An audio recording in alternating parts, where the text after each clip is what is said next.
General science चल रही थी हमारी, तो इसके 50 क्वेश्चन मैंने आपको करवा दिए हैं। ठीक है, वीडियो नहीं देखा है तो पार्ट 1 पड़ा हुआ है, तो आप देख लीजिए जाके। ठीक है, तो आज जी पार्ट 2 होगा हमारा। तो क्वेश्चन 51 से शुरू करेंगे। अगर आप भी कर रहे हैं navy MR, medical assistant and Indian army की तैयारी, तो आप इस वीडियो को देख सकते हैं। ठीक है, तो बढ़िया क्वेश्चन है। तो आइए क्वेश्चन को करते हैं भाई, क्या क्या पूछा गया क्वेश्चनों में।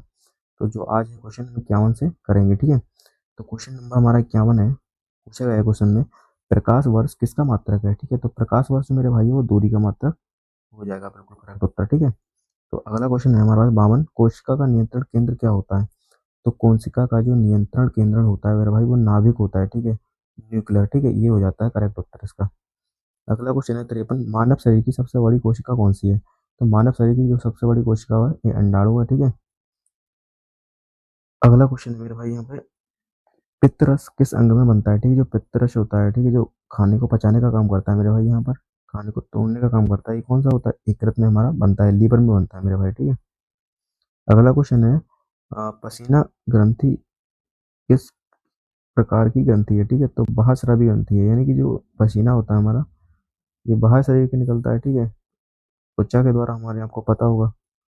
अगला क्वेश्चन है मेरे भाई यहाँ पर 56, जल का क्वथनांक कितना होता है। ठीक है, क्वथनांक का मतलब मेरे भाई यहाँ पर होता है कि जल जो है कितनी डिग्री पे उबलता है। ठीक है, तो 100 डिग्री सेल्सियस पे क्या होता है, जल हमारा उबल जाता है, इसलिए जो क्वथनांक बिंदु होता है वो कितना होता है, 100 डिग्री सेल्सियस।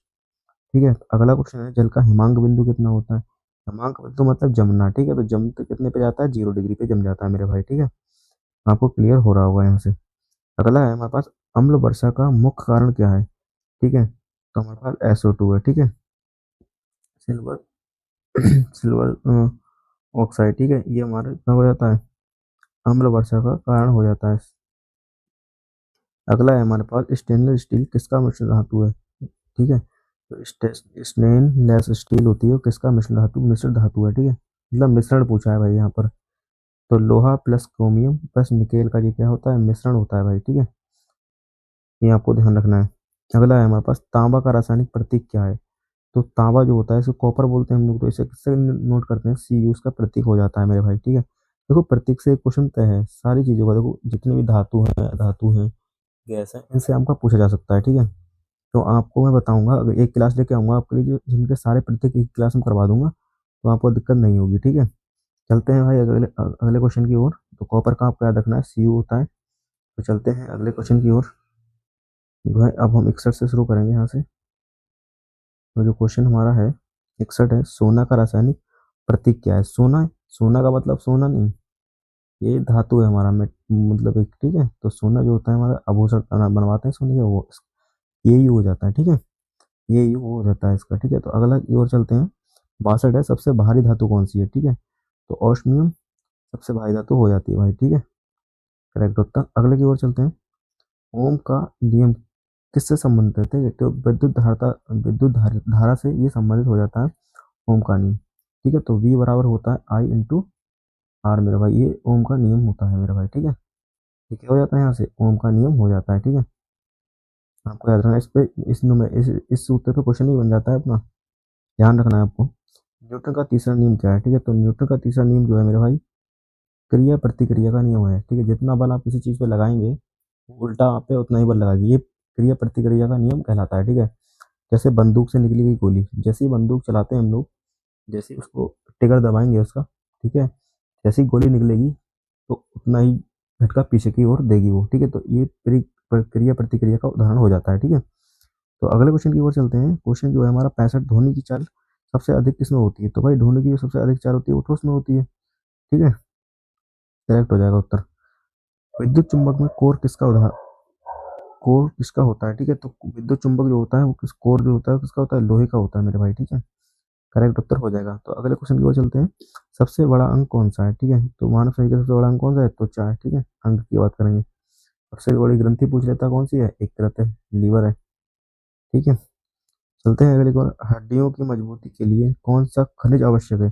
भाई हड्डियों में अगर कैल्शियम की कमी हो जाएगी भाई, तो हड्डियां क्या हो जाएंगी, कमजोर हो जाएंगी। अगर कैल्शियम भरपूर रहेगा तो हमें कोई दिक्कत नहीं होगी, ना हमारे कहीं शरीर में दर्द होगा, जोड़ों में दर्द नहीं होगा। फिर लोगों को जोड़ों में दर्द होता है वो कैल्शियम की कमी की वजह से हो जाता है। ठीक है, तो कैल्शियम की गोली खानी पड़ती है उन्हें, कैल्शियम की कमी यानी कि हड्डियों में दर्द, मतलब कम हो जाएंगी हड्डियाँ, मतलब कमजोर हो जाएंगी। ठीक है, तो अगले को चलते हैं। अगला क्वेश्चन है भाई यहाँ पर, श्वसन की प्रक्रिया कहाँ होती है? ठीक है, तो श्वसन की जो प्रक्रिया होती है वो माइक्रोकांडिया में होती है। ठीक है, ये आपको ध्यान रखना है। अगला क्वेश्चन है, रक्त का तरल भाग क्या कहलाता है? तो रक्त का जो तरल भाग होता है वो प्लाज्मा कहलाता है। ठीक है, रक्त के अंदर प्लाज्मा होता है हमारा, वही रक्त का क्या होता है, तरल भाग होता है। ठीक है, तो चलते हैं अगले क्वेश्चन की ओर।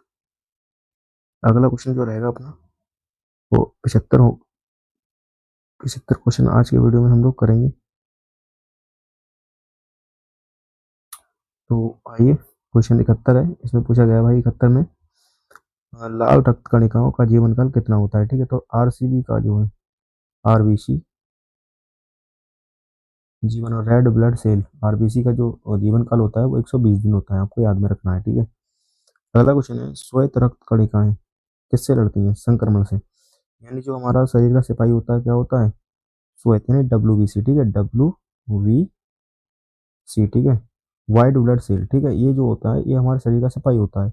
हमें कोई रोग होता है, ठीक है, जो हमारे अंदर कीटाणु आ जाते हैं, जीवाणु, वो इससे लड़ लेता है। ठीक है, WBC वह संक्रमण का बचाने का काम करता है, लड़ने का काम करता है। ठीक है, तो इसे हम अपने शरीर का सिपाही भी कहते हैं, आपको ध्यान में रखना है मेरे भाई। ठीक है, तो आइए चलते हैं अगले क्वेश्चन की ओर। अगला क्वेश्चन है, पादप कोशिका की बाहरी परत क्या कहलाती है? तो बाहरी परत जो होती है कोशिका भित्ति कहलाती है। ठीक है, बाहरी परत होती है जो भित्ति होती है, ये पेड़ों की रक्षा करती है बाहर से। ठीक है, बाहर बाहर तरीके से।